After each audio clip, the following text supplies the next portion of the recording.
Dieu a créé le corps humain comme un moteur physique très réglé d'une puissance immense, mais il a besoin de carburant pour continuer à fonctionner. Ce carburant est connu sous le nom de nourriture. Dieu a créé en nous un appétit pour la nourriture appelée la faim pour s'assurer que le corps soit alimenté. La nourriture satisfait nos appétits et nous fournit de l'énergie dans le cadre de l'équilibre de la nature pour maintenir la vie en mouvement. Alors pourquoi quelqu'un choisirait-il d'avoir faim? De nos jours, nous sommes conditionnés à manger 3 fois par jour. On nous rappelle constamment qu'un petit déjeuner copieux est la base de la journée. Manger pour être fort. Nous a-t-on enseigné à l'école pour manger 3 repas complets par jour et faire de l'exercice pour être fort? Alors pourquoi sauter des repas? Le monde appelle ne pas manger faire un régime et le fait souvent pour perdre du poids ou pour des raisons de santé, mais certains s'abstiennent de manger pour des raisons spirituelles. Cela est mentionné dans la Bible comme le jeûne. Un jeûne est généralement entrepris pendant une période définie pour atteindre un objectif spirituel. Considérez l'exemple suivant de l'Ancien Testament. Une fois par an, les fidèles juifs étaient tenus de jeûner, Lévitique 16, 29, et ce sera pour vous une loi perpétuelle. Au 7e mois, le 10e jour du mois, vous humilierez vos âmes, et vous ne ferez aucune œuvre, ni l'indigène, ni l'étranger qui séjourne au milieu de vous. Le jeûne du Yom Kippour, car ce jeûne était observé le jour de l'expiation, est connu sous le nom de jeûne du Yom Kippour, la phrase signifiant « jour de l'expiation ». Dieu demandait à son peuple de jeûner une fois par an le jour de l'expiation. Tout le monde jeûnait. Pourquoi tout le monde? Parce que Dieu voulait que tous se souviennent de l'expérience solennelle de leur salut le jour de l'expiation. Le grand prêtre entrait dans le Saint des Saints et offrait le sang d'un animal en échange des péchés de tous, Lévitique 16, 4. Et il lavera sa chair avec de l'eau dans un lieu saint, et il revêtira ses vêtements, et sortira, et offrira son holocauste et l'holocauste du peuple, et fera l'expiation pour lui-même et pour le peuple.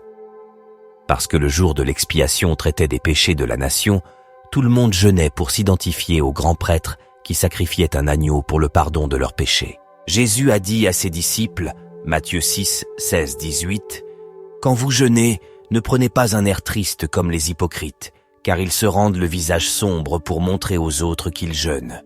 Je vous le dis en vérité, ils reçoivent leur récompense en entier. Mais quand tu jeûnes, oins ta tête et lave ton visage, afin de ne pas montrer aux autres que tu jeûnes, mais seulement à ton Père, qui est invisible. Et ton Père, qui voit dans le secret, te le rendra. Quand vous renoncez à des aliments, qu'ils soient plaisants ou nécessaires, vous attirez l'attention de Dieu. Même à cette époque, Jésus nous a avertis de ne pas étaler notre jeûne. Jésus a averti ses disciples de ne pas jeûner pour être acclamés publiquement. Le fait qu'il ait dit « quand vous jeûnez » indique qu'il considère le jeûne comme une discipline spirituelle légitime. Le jeûne consiste à temporairement s'abstenir d'un désir corporel, généralement la nourriture, en faveur d'un besoin spirituel. Au lieu de manger, vous vous consacrez à la prière secrète, cherchant l'intervention de Dieu dans le domaine. Cependant, si votre objectif en évitant la nourriture est que les autres louent à quel point vous semblez spirituel, alors leur approbation sera votre récompense. Inquiétude concernant le jeûne. Si vous n'avez jamais jeûné auparavant, l'idée de rester sans nourriture pendant une certaine période est probablement intimidante. Les gens sont préoccupés par diverses questions car nous sommes programmés pour manger 3 fois par jour. Beaucoup se demandent s'ils auront faim et si les douleurs de la faim seront douloureuses. D'autres ont des préoccupations différentes, comme celle de savoir s'ils peuvent endurer. Ils ne veulent pas entreprendre un voyage qu'ils ne peuvent pas terminer. Et si vous voyez une publicité à la télévision suggérant qu'une barre de chocolat vous aidera à surmonter un creux d'énergie de l'après-midi, d'autres s'inquiètent de la façon dont leurs amis les percevront s'ils jeûnent.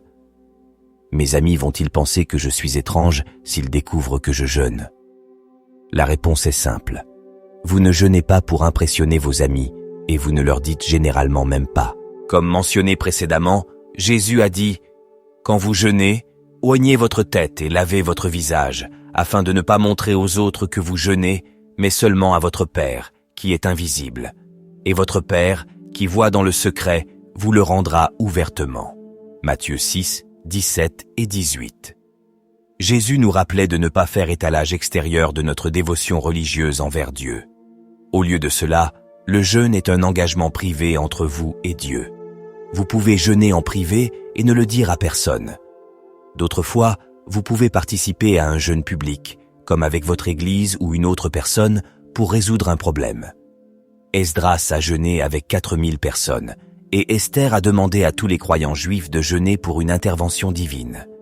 Chaque année en mai, les chrétiens sont invités à participer à la journée nationale de prière et de jeûne. Ce qu'est le jeûne? Le jeûne n'est pas la même chose que le régime, et ce n'est pas non plus une question d'élimination de la nourriture pour des raisons de santé. Il existe de nombreux types de jeûne pour des raisons spirituelles, et il existe de nombreuses raisons de jeûner et d'associer l'expérience à la prière. Le jeûne est une discipline biblique qui peut aider quiconque à améliorer sa condition spirituelle et à devenir un guerrier de la prière pour Dieu. Certains pensent que les chrétiens n'ont pas besoin de discipline. Cependant, nous renforçons notre force par des exercices spirituels. Nous devons nous souvenir que nous sommes des soldats du Christ. Un bon soldat est compétent dans diverses disciplines. Le jeûne n'est qu'une des nombreuses disciplines d'un chrétien. Jésus a dit à ses disciples que lorsque vous priez pour les autres, que ce soit pour votre Église ou pour le salut des gens, Satan s'opposera à vous. Le jeûne, comme l'ascension d'une montagne, est exigeant à la fois spirituellement et physiquement. Entamez cette aventure avec une compréhension claire de ce que vous faites et avec la connaissance que le chemin à venir peut être difficile, mais les récompenses en vaudront la peine. Jeûner avec une autre personne, d'autre part, présente des avantages supplémentaires. Vous avez quelqu'un avec qui discuter de vos doutes, questions et peurs. Si le jeûne vous intimide, la force d'une autre personne peut vous aider à surmonter cela. Vous pouvez toujours vous appeler mutuellement pour des conseils et pour vérifier comment ça se passe. Cet appel téléphonique pourrait vous donner la motivation nécessaire pour continuer. N'oubliez pas la célébration. Lorsque vous escaladez une montagne seule, vous le faites pour prouver quelque chose à vous-même, et la victoire vous revient entièrement. Mais lorsque vous grimpez avec d'autres, vous avez beaucoup de gens avec qui célébrer lorsque vous atteignez le sommet. Vous célébrez, vous vous embrassez, puis vous revenez pour raconter à tout le monde votre victoire. Lorsque vous terminez le jeûne, vous pouvez vous réjouir ensemble. Être simplement ensemble rend le goût de la victoire encore plus doux. Un autre avantage de jeûner avec un ami est que cela établit une responsabilité. Vous serez moins tenté de manger une collation ou de rompre votre jeûne si vous savez qu'un ami est au courant de votre jeûne. Peut-être avez-vous déjà couru ou marché pour la santé avec un ami. Si tel est le cas, vous comprenez comment avoir un partenaire peut vous aider à rester engagé lorsque les choses se compliquent. Si vous êtes fort, vous n'avez peut-être pas besoin de quelqu'un pour vous aider à être responsable, mais si vous ne l'êtes pas, faire équipe avec quelqu'un dans la même situation peut être bénéfique. Jeûner avec un but. Lorsque vous vous préparez à jeûner, regardez au fond de votre cœur pour découvrir pourquoi vous jeûnez. Il y a d'innombrables raisons de jeûner, que nous discuterons. Vous avez peut-être déjà une raison. Lorsque le jeune David a affronté Goliath, aucun autre soldat israélien n'a voulu affronter le géant. Non seulement ils ont refusé de combattre Goliath, mais chacun a donné à David une raison différente d'éviter la bataille. Cependant, David n'a pas été découragé. Il avait une raison convaincante de combattre ce géant particulier. Il ne s'agit pas seulement de prier et de jeûner. Nous jeûnons pour une raison. Êtes-vous prêt à jeûner et à renoncer à vos plaisirs? Faites une liste de vos causes. Écrivez-les sur papier pour que vous puissiez les voir de vos propres yeux. Lorsque vous gardez une cause uniquement dans votre esprit, elle peut devenir floue ou vague. Vous avez peut-être une idée générale de pourquoi vous devriez jeûner maintenant, mais prenez le temps d'écrire vos raisons. Cela affûtera votre concentration. Si vous le voyez écrit, planifiez tout. N'entrez pas dans votre jeûne de manière décontractée ou avec une attitude négligente. Planifiez pour réussir, sinon vous êtes susceptible d'échouer. Ne participez pas à un jeûne juste pour voir jusqu'où vous pouvez aller. Je vais essayer jusqu'à ce que j'ai faim. Certaines personnes ont dit à propos du jeûne. Ils abandonnent alors dès le premier signe d'inconfort. Faites un engagement ferme de jeûner pendant un jour, quelles que soient les circonstances. Vous êtes passé de penser au jeûne et à vouloir être plus spirituel à passer à l'étape suivante et à vous engager à chercher Dieu pour votre cause. Vous vous engagez à jeûner sur la base de la grâce et de l'aide de Dieu. Type de jeûne. Le jeûne absolu. C'est un jeûne où vous éliminez toute nourriture et tout liquide. Paul a subi ce type de jeûne pendant 3 jours après avoir vu le Seigneur Jésus sur la route de Damas et avoir été frappé de cécité. Et Paul resta sans vue pendant 3 jours et ne mangea ni ne but rien. Acte 9, 9. Pour votre premier jeûne, ne vous lancez pas dans le jeûne absolu. Ce jeûne est destiné à ceux qui sont profondément bouleversés ou qui jeûnent pour résoudre un problème grave, tel que la délivrance d'une dépendance ou la protection contre un adversaire spirituel. Le jeûne normal. Pendant ce jeûne, vous évitez toute nourriture solide et ne buvez que des liquides. Le jeûne est le plus souvent utilisé dans la Bible pour désigner des personnes qui ne mangeaient pas de nourriture solide. La question de boire des liquides est souvent omise. Pendant ces jours-là, Jésus ne mangea rien, et à la fin d'eux, il eut faim. Luc 4, 2. Il n'est pas mentionné que Jésus buvait des liquides.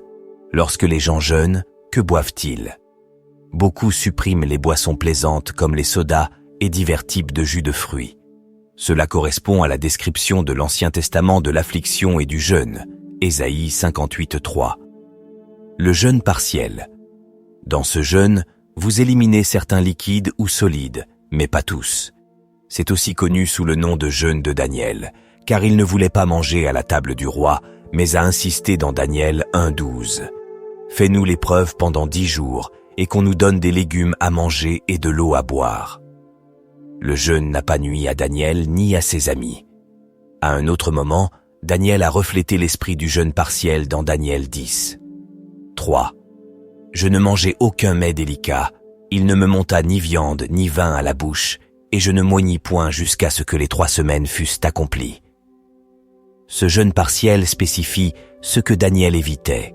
Premièrement, des aliments plaisants, similaires à nos beignets ou gâteaux, un jeûne de dessert.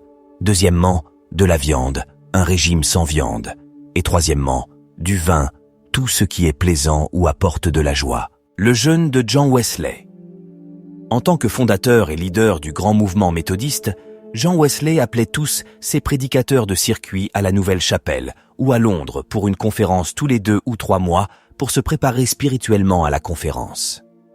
Wesley jeûnait pendant 10 jours avant chaque réunion, ne consommant que du pain complet naturel et de l'eau. Wesley jeûnait et priait pour obtenir un pouvoir spirituel pour influencer ses ministères lors de ces réunions. Tout le monde convient que ces prédicateurs méthodistes ont quitté la conférence avec la résolution de changer le monde. 6 prédicateurs ont établi la plus grande dénomination protestante au monde, un reflet de l'honneur de Dieu à la dévotion spirituelle de Wesley, au jeûne et à la prière. Le jeûne de rotation. Ce jeûne est rarement utilisé dans les milieux chrétiens, car il est principalement utilisé à des fins médicales, principalement pour déterminer la réaction ou l'allergie d'une personne à des groupes alimentaires spécifiques pour nettoyer leur système. Le patient entreprend généralement un jeûne normal ou absolu pendant 1 jour, puis pendant 6 jours, un seul nouveau groupe alimentaire est introduit et consommé chaque jour, en alternant entre les groupes alimentaires. Cela aide à déterminer quel aliment cause le problème physique d'une personne par l'élimination et l'exclusion. Choisir un jeûne. Lorsque vous vous préparez à jeûner, plusieurs facteurs doivent être pris en compte. Considérez votre situation spécifique avant de décider de la meilleure approche pour vous. Voici quelques idées. Facteur de première fois jeûne. Comme mentionné précédemment, si c'est votre premier jeûne, je recommande de commencer par le jeûne du Yom Kippour d'une journée.